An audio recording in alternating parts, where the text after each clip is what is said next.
Avec Emmanuel Macron, 10% des Français, les plus riches, paieront moins d'impôts, tandis que 90% vont subir les restrictions budgétaires. Direction la Villa Montmorency, dans le 16e arrondissement de Paris, une des plus grosses concentrations de fortune française au mètre carré. Beaucoup payent l'impôt sur la fortune, mais l'ISF, c'est fini. Macron, c'est le président pas des riches, c'est le président des hyper riches. Emmanuel Macron multiplie les cadeaux aux plus riches, aux actionnaires. Prenez la flat tax, qui est un super bouclier fiscal. ISF, flat tax, faisons l'addition. La suppression de l'ISF, ça coûte 3,6 milliards. La flat tax sur les revenus du capital, ça va coûter 4 milliards. Et puis la suppression de l'impôt sur les dividendes, ça va coûter 2 milliards. Donc la première année, on est quasiment à 10 milliards de cadeaux fiscaux en faveur des plus riches. Pour Emmanuel Macron, c'est circulé, il n'y a rien à voir. Je crois à la cordée. Il y a des hommes et des femmes qui réussissent parce qu'ils ont des talents. Je veux qu'on les célèbre. Si l'on commence à jeter des cailloux sur les premiers de cordée, c'est toute la cordée qui dégringole. C'est une politique assumée, voulue, expliquée, qui explique qu'en favorisant les riches, vous allez faire profiter tout le pays d'une activité économique à venir, mais ça, on sait que c'est pas vrai. Après le 16e arrondissement de Paris, on vous emmène sur les îles Jersey. Ce petit bout de terre à 25 km des côtes françaises est un paradis fiscal. Regardez, les milliardaires passent par là pour s'affranchir de payer leurs impôts lorsqu'ils achètent un jet privé. Les multinationales connaissent aussi l'endroit. Uber, Nike, Apple utilisent ces paradis fiscaux pour manipuler leurs comptes et éviter l'impôt.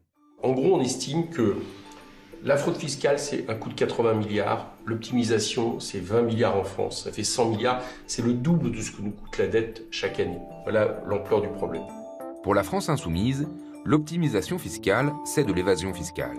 L'optimisation fiscale, il faut le dire, ce n'est qu'une évasion légale. Donc ce n'est pas admissible. Donc il faut arrêter avec ces politiques de gribouille. Selon Éric Coquerel, le changement passe par de nouvelles lois. Il faut faire en sorte que les banques françaises ne puissent plus traiter avec les paradis fiscaux sous peine de perdre leur licence. Il faut du protectionnisme solidaire. Donc soit c'est à l'échelle européenne si on arrive à persuader nos partenaires, sinon il faut assumer de le faire à l'échelle française. Il y a un autre moyen qu'il faut mettre en place, c'est ce que nous on appelle la taxation différentielle. Vous savez, les Américains le font. Donc c'est pas gauchiste.